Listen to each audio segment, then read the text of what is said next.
बैसाख के महीने में बुधवार की प्रदोष कामना की पूर्ति करती है और बैसाख महीने की शिवरात्रि है, छोड़ना मती।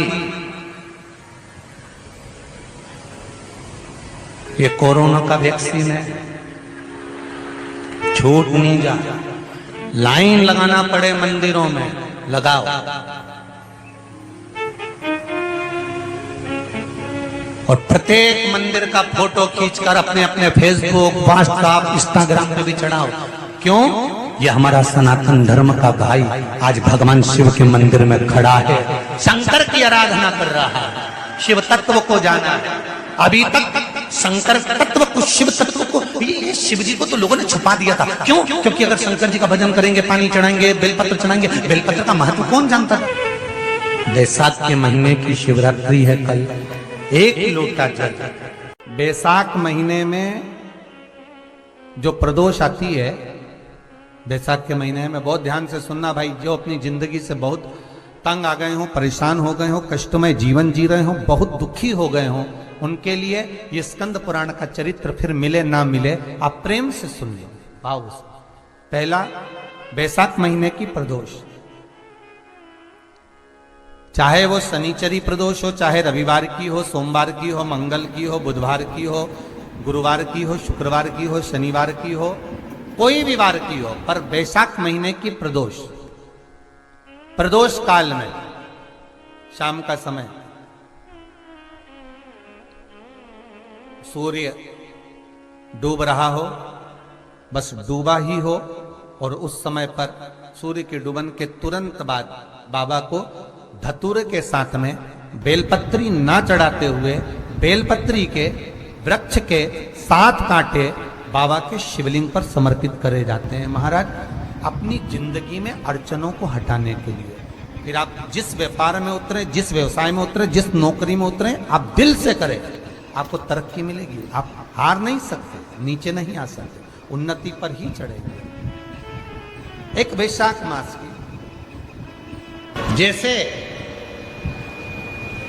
बैसाख और ज्येष्ठ 2 महीने ऐसे होते हैं जिन 2 महीने के किसी भी 2 प्रदोष पर यदि अनार का पुष्प शंकर भगवान को समर्पित करा जाता है, भगवान शिव जी को अगर अनार का पुष्प समर्पित करा जाता है तो संपदा की कमी नहीं होती, कभी वैभव की कमी नहीं होती। केवल 2 महीना ऐसा होता है, एक होता है बैसाख का महीना, एक होता है ज्येष्ठ का महीना। ये 2 महीने में कभी भी कोई सी भी 2 प्रदोष, किसी भी 2 प्रदोष को ले लो और उसमें अनार का फूल, जो अनार का फल लगता है उसमें फूल भी लगता है, अनार का यदि पुष्प, एक ही पुष्प यदि शंकर के शिवलिंग को समर्पित करा जाए तो कभी, हम तो यहाँ तक कहेंगे कि कोई बहुत छोटे से छोटा व्यक्ति है, भले हाथ गाड़ी चला रहा है, ठेला गाड़ी चला रहा है, रिक्शा चला रहा है, उसके पास धन नहीं है, बहुत कमज़ोर है, पैसा नहीं है, बहुत तकलीफ में है, बहुत दुखी है, तो हम तो उससे कहेंगे कि या तो बैसाख के महीने में या ज्येष्ठ के महीने में कोई भी 2 प्रदोष को अनार का पुष्प यदि वो समर्पित कर देता है तो निश्चित है उसके घर में वैभव संपदा बढ़ना प्रारंभ हो जाती है, कार्य में उन्नति है। एक पत्र है, अच्छा है, जो कर्जे में डूबे हैं ना, बहुत कर्जा देना है गुरुजी, बहुत तकलीफ में जिंदगी चल रही है, हम बहुत जगह जाते हैं, प्रार्थना करते हैं, निवेदन करते हैं, बहुत जगह जाकर दूध के अंदर कुछ मात्रा में शक्कर मिलाकर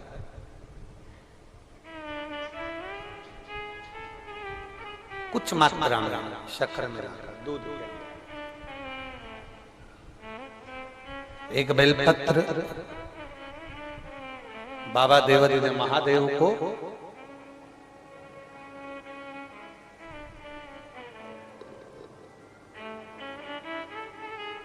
भगवान शिव को जब आप समर्पित करें तो जैसे ये शिवलिंग है और शिवलिंग की जो जलाधारी है, जलाधारी की ओर इस डंडी का मुख हो, जलाधारी की डंडी की, जलाधारी की ओर डंडी का मुख, ये से जलाधारी इधर है तो ये डंडी का मुख शिवलिंग पर इधर की ओर। दूध में कुछ मात्रा में मिली हुई शक्कर आप समर्पित करिए। बेलपत्र की डंडी का मुख इधर, जलाधारी की ओर, जल चढ़ा, दूध चढ़ाया, शक्कर मिला हुआ, और दूध चढ़ाने के बाद में एक छोटे से पात्र में उस दूध को झेल लीजिए, फिर बाद में जल चढ़ाया। पहले पात्र में दूध को झेल लिया, उसके बाद में जल चढ़ाया, फिर जल चढ़ाया। वो जो दूध लेकर आए उसका एक बिंदी अपने दरवाजे पर या अपनी अलमारी पर या अपने व्यापार के स्थान पर दूध की एक उंगली, मात्र उतना ही दूध लेकर, उसको पीना नहीं है, उतना ही दूध लेकर आना है, केवल एक उंगली जो लग जाए द्वार, और थोड़ा मंदिर से थोड़ा जल्दी आने का प्रयास करना, क्योंकि वो दूध का जो पात्र है ना, कई लोग बहुत चतुर होते हैं, वो सूख जाता है, तो उसमें एक्स्ट्रा पानी मिला लेते हैं, जिससे गीला हो जाए फिर चिपका देते हैं। दुनिया में चतुर लोग बहुत सारे पड़े हुए हैं। थोड़ा जल्दी आ जाओ मंदिर से, जिससे वो दूध की एक बूंद जो दूध लेकर आए हो वो सूखे ना। उस दूध की एक बूंद भी अगर आपने 5 शिवरात्रि कर लिया, 5 शिवरात्रि के बाद बात करेंगे कि कर्जा कितना रह गया और कितना चूका, फिर बात करेंगे, बात विचार कर। वो शिव औघड़ी है, शंभु औघड़ी है। दूध में शक्कर मिलाकर चढ़ाने पर या गुड़ मिलाकर चढ़ाने पर या शंकर भगवान को जो अपन दूध में थोड़ी सी मिष्ठान डालकर जो दूध चढ़ाते हैं ना, उसका फल कितना होता है आप शिव महापुराण में उसको पढ़ सकते हैं, उसका स्मरण कर सकते हैं, उसका अध्ययन कर सकते हैं। महीने प्रदोष आती है, हर महीने शिवरात्रि आती है। प्रत्येक शिवरात्रि, प्रत्येक प्रदोष को आप मिट्टी के अंदर मक्खन या गाय का दूध या गाय का घी, देसी गाय का मिलाकर शिवलिंग बनाकर उसकी पूजन करना प्रारंभ करें। 1 साल पूरा नहीं होगा, भले 20 साल हो गए होंगे, पर आपका गर्भ जरूर फेरेगा, ये निश्चित। भले 20 साल हो गए, 22 साल हो गए, 25 साल हो गए, डॉक्टर ने मना कर दिया नहीं होगा, फिर भी आप बाबा पर भरोसा, बोल बम का नारा है, आप विश्वास के साथ शिव की आराधना करिए। गाय, देसी गौ माता का दूध, मक्खन, घी, ये हमारे मिट्टी के अंदर मिलाकर जब हम शिवलिंग का निर्माण करते हैं तो हमारा वंश बढ़ता। बेटा कितना भी जिद्दी हो, कितना भी क्रोधी हो, गलत संगत पर भी चल रहा है, तो निवेदन है शंकर के मंदिर में लाल चंदन और शहद, इन दोनों को बेटे का हाथ लगवाकर, जो गलत संगत में जा रहा है, क्रोध कर रहा है, चिड़चिड़ कर रहा है, बेटे से लाल चंदन और शहद का लेपन शिवजी के शिवलिंग पर जरूर करवा। शिवरात्रि के रात्रि पर करा उसका चिड़चिड़पन, क्रोध और उसकी गलत संगत अपने आप हटने लगेगी और वो बालक धर्म की ओर आगे बढ़ेगा, सत्कर्म की ओर बढ़ेगा, सत्संग की ओर आगे बढ़ेगा। हर महीने की जो शिवरात्रि आती है, मासिक शिवरात्रि जो आती है, आप 12 महीने का नियम बनाओ कि मैं 12 महीने की शिवरात्रि का व्रत करूं ना करूं। मैं शंकर के मंदिर में 12 महीने जो शिवरात्रि आती है उस शिवरात्रि का नियम लेती हूं कि शिवरात्रि के दिन में दिया लगाने 3 जगह पर जाऊंगी। पहला, बोलते जाओ जम के, बेलपत्री के नीचे। दूसरा, शंकर भगवान के मंदिर में या शिव मंदिर की चौखट पर। तीसरा, आंवले के वृक्ष के नीचे। ये 3 जगह पर आप प्रणाम कर कर, झोली पसार कर बाबा देवाधिदेव महादेव, माता लक्ष्मी और पार्वती के नाम से दिया लगाना प्रारंभ कर दीजिए। 3 महीने की शिवरात्रि पूरी हो, ये निश्चित है अगला पत्र आपका इस जगह पर मिलेगा कि बाबा ने मेरा ये कार्य किया।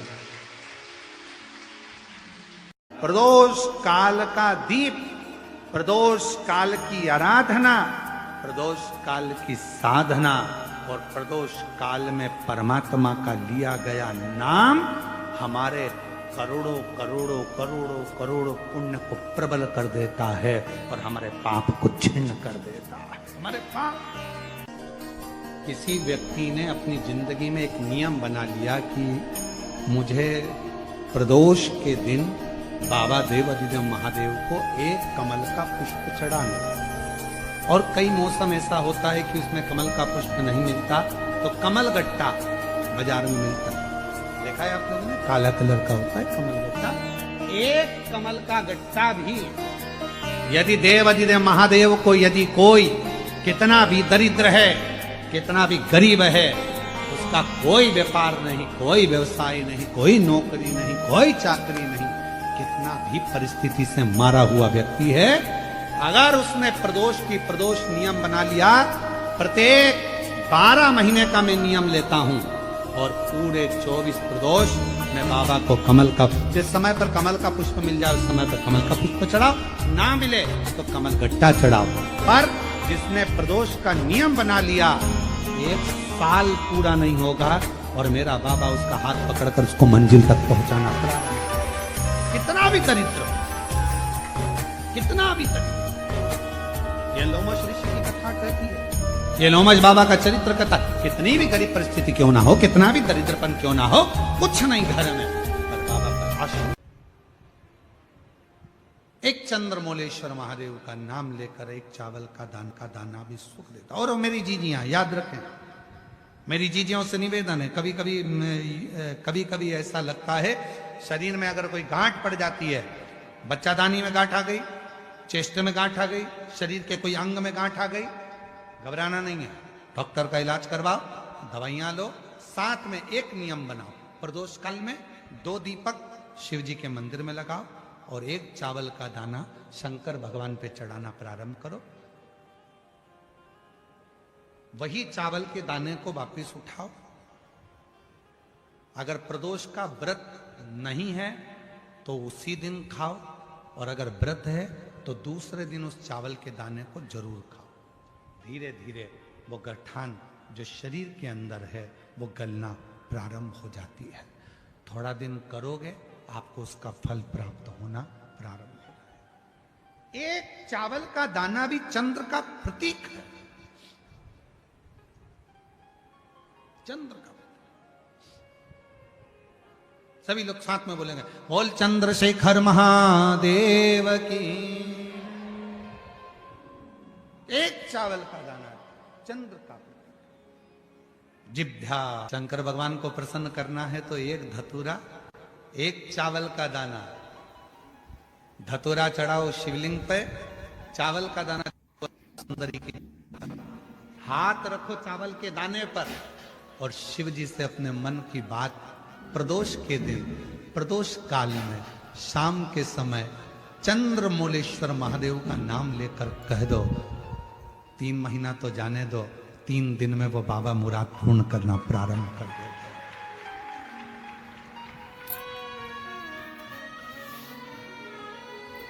किसी भी प्रदोष के दिन 1 धतूरा यदि हम शिव जी पे चढ़ा रहे हैं, 1 चावल का दाना अशोक सुंदरी वाली जगह पर चढ़ा रहे हैं और अपना हाथ उस चावल के दाने पर रखकर चंद्रशेखर चंद्रमौलेश्वर महादेव के नाम का उच्चारण कर रहे हैं। श्री शिवाय नमस्तुभ्यं, श्री शिवाय नमस्तुभ्यं उच्चारण कर रहे हैं, दिल से प्रार्थना कर रहे हैं, निवेदन कर रहे हैं, नमन कर रहे हैं, बाबा को अपने मन का भाव कर रहे हैं। तो वो 3 महीना तो बहुत दूर है, मेरे बाबा ने अगर कृपा करी तो 3 महीने में मेरा बाबा करुणा करना, दया करना प्रारंभ कर दे। किसी भी प्रदोष के दिन 1 धतूरा यदि हम शिव जी पे चढ़ा रहे हैं, 1 चावल का दाना अशोक सुंदरी वाली जगह पर चढ़ा रहे हैं और अपना हाथ उस चावल के दाने पर रखकर चंद्रशेखर चंद्रमौलेश्वर महादेव के नाम का उच्चारण कर रहे हैं। श्री शिवाय नमस्तुभ्यं, श्री शिवाय नमस्तुभ्यं उच्चारण कर रहे हैं, दिल से प्रार्थना कर रहे हैं, निवेदन कर रहे हैं, नमन कर रहे हैं, बाबा को अपने मन का भाव कर रहे हैं।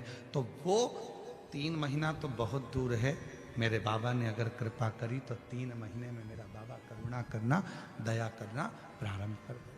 3 दिन चंद्रशेखर, कथा सुनो, कथा की आरती हो, प्रणाम करना, रज को अपने मस्तक से लगाना, विनय करना, बाबा बहुत दुखी हूं, मेरे कालाधिपति महाकाल, हे मेरे चंद्रशेखर महादेव, हे मेरे सोमनाथ, हे मेरे मल्लिकार्जुन, बहुत दुखी हूं। मैंने सुना है तेरे दरबार में आया कभी कोई खाली ना गया। मेरे महाकाल, दुनिया के दुख को हरने वाले मेरे दुखड़े को भी दूर कर दे, मुझे तेरी कृपा की दृष्टि कर दे, कृपा की दृष्टि, कृपा की। तेरी कथा में 2 दीप का वर्णन किया, आज फिर कथा में 2 दीप का वर्णन कर। कितना भी दुख है, संपदा नहीं है, बहुत कष्ट का जीवन चल रहा है, बहुत तकलीफ का जीवन चल रहा है, 2 जगह पर दीप लगाना चालू कर दो। प्रदोष काल में, मतलब शाम का समय, सूरज ढलने का जब समय हो, उस समय 1 दीप बेलपत्र के वृक्ष के नीचे, दूसरा दीप भगवान शंकर के मंदिर पर। प्रदोष काल में जब ये 2 दीप लगना प्रारंभ हो जाते हैं तो भगवान अपने चारों हाथों से आपको संपदा देना प्रारंभ कर देते हैं। वो कुबरेश्वर महादेव बनकर धन वैभव देना प्रारंभ। तो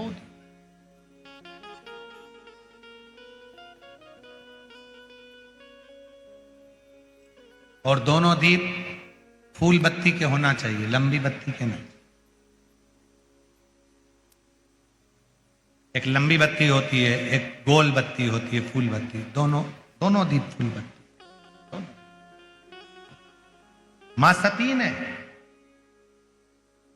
जब भगवान शंकर के लिए आराधना साधना करी थी और भगवान भोलेनाथ जी से वर प्राप्त करा था, तो माता सती ने भी ये साधना ऐसे ही करी और माता सती को शिव मिले थे।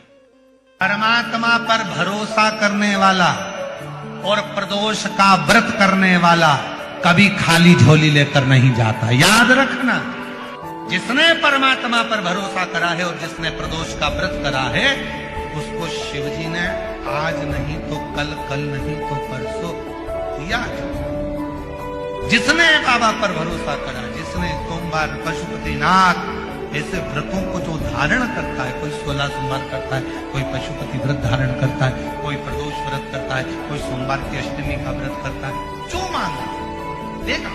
थोड़ा देर कर सकता पर देने में। शादी के हो गए 40 वर्ष, शादी के हो गए और औलाद है ही नहीं, डॉक्टर ने भी हाथ, तब आखिरी में एक काम चालू करो, प्रदोष का दिन दोनों पति पत्नी व्रत चालू कर दो प्रदोष का, और प्रदोष काल में शाम के समय जाकर एक ही दिए में 2 लंबी बाती जानते हो ना, रुई की लंबी कपास की बाती, दोनों बाती एक ही दिए में रखकर पति पत्नी दोनों उसको प्रज्वलित करना प्रारंभ करें, बाबा संतान देकर ही रहेगा, औलाद आएगी ही। बेटा बेटी कहीं अप्लाई कर रहे हैं नौकरी के लिए या अन्य चीज के लिए, तो वो अगर बेलपत्री के मध्य पत्ती और ये 2 पत्ती है, पत्ती के बीच की जो जगह होती है, वहां यदि पीला चंदन और 1 चावल का दाना लेकर हरीश्वर महादेव का नाम लेकर शंकर के शिवलिंग पर प्रदोष के दिन अगर चढ़ा देते हैं, तो वो बेटा बेटी जिस एग्जाम को दे रहा होता है अच्छी मेहनत के साथ, लगन के साथ, तो निश्चित है वो उसमें सफलता पाता जरूर है। हरीश्वर महादेव। एक होता है शमी का पौधा, एक होता है मंदार का पौधा। मंदार जानते हो सब लोग? बोलो तो जम के। सफेद आंकड़ा भी उसको बोलते हैं, मंदार भी उसको बोलते हैं, मंदार का पौधा। और एक होता है शमी का।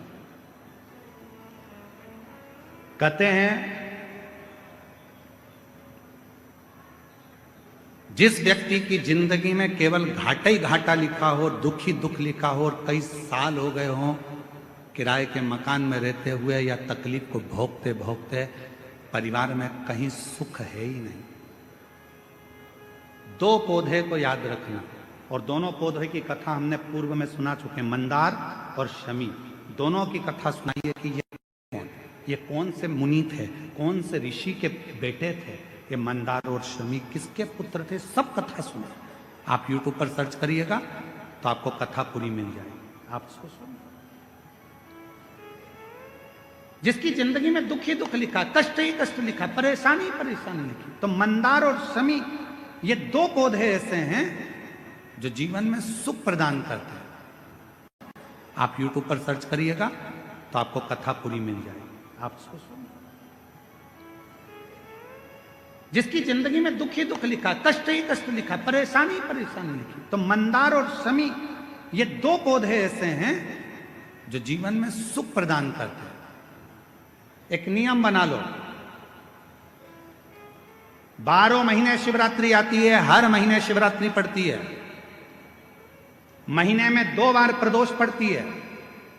या तो प्रदोष का नियम बनाओ या शिवरात्रि का नियम बनाओ। एक काम करना चालू करो, थोड़ी सी मिट्टी शमी के पेड़ के नीचे की और थोड़ी सी मिट्टी मंदार के पौधे के नीचे की, दोनों को लाओ, अच्छा मिलाकर उसका एक शिवलिंग का निर्माण करो और उस शिवलिंग का पूजन प्रदोष काल में शाम के समय शिवलिंग के सामने 2 घी के दिए जलाकर, जैसी घर में पूजन करते हो वैसी की वैसी पूजन करो, आरती करो, थोड़ा सा भोग लगाकर निवेदन कर कर उस शिवलिंग का बाद में विसर्जन करो।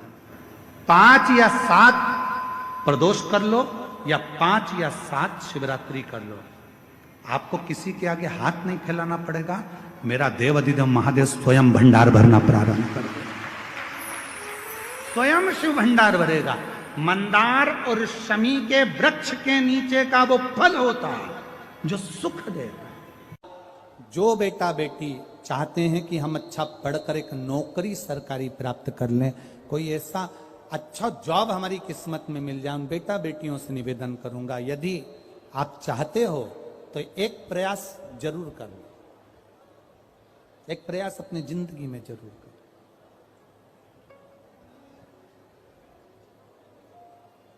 शिवलिंग समझ लेना जरा अच्छे से, शिवलिंग जलाधारी गणेश, कार्तिकेय, अशोक सुंदरी, और ये शिवलिंग और ऊपर भगवान शिव की 5 बेटियां, जया, विषहरा, शामलीवारी, दौतली, देव। 3 प्रदोष या 3 शिवरात्रि।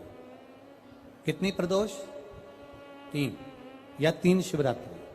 मेरा बेटा बेटियों से निवेदन है, जो अच्छी पढ़ाई कर रहे हैं, मेहनत करो, अच्छा पढ़ो, और मेहनत के साथ में जब कंपटीशन एग्जाम में बैठने का समय आए, 3 स्थान जहां पर आपको प्रथम अशोक सुंदरी, अशोक सुंदरी की जगह पर जब आप बेलपत्र समर्पित करेंगे तो डंडी का मुख जहां से पानी बहता है उस स्थान पर रखेंगे। दूसरा, शमी का पत्ता, शमी का पत्ता। दूसरा, शमी के पत्र को देवाधिदेव महादेव पर जब आप समर्पित करेंगे तो उसका डंडी का मुख भी जहां से जल बहता है उस ओर रखेंगे। और तीसरे नंबर पर है आंख का पुष्प। एक पुष्प होता है आंख का सफेद और एक पुष्प होता है हल्का सा नीला। करें दर्शन आप लोगों ने? जम के तो बोलो जरा, करें ना? एक सफेद होता है, एक हल्का सा नीला होता है। सफेद आंख का जो पुष्प होता है वो केवल देवाधिदेव महादेव का एक स्वरूप होता है, और हल्का सा जिसमें गुलाबीपन, नीलापन होता है वो शिव, पार्वती, गणेश, कार्तिकेय, अशोक सुंदरी, जया, विषहरा, सामरीवारी, दौतली, देव और शिव जी के जितने गण हैं उन सबका प्रतीक होता है। तो तीसरे नंबर का जो आंख का गुलाबी कलर या हल्का नीला सा जो पुष्प होता है, उस 5 पुष्प का गुच्छ मां जगत जननी का जो स्थान है जलाधारी, जहां अगर आप इधर बैठे हो तो उसकी विपरीत दिशा इधर बैठे हो तो उसकी विपरीत दिशा, इधर बैठे हो तो उसकी विपरीत दिशा, विपरीत दिशा में उस पुष्प को समर्पित करना है।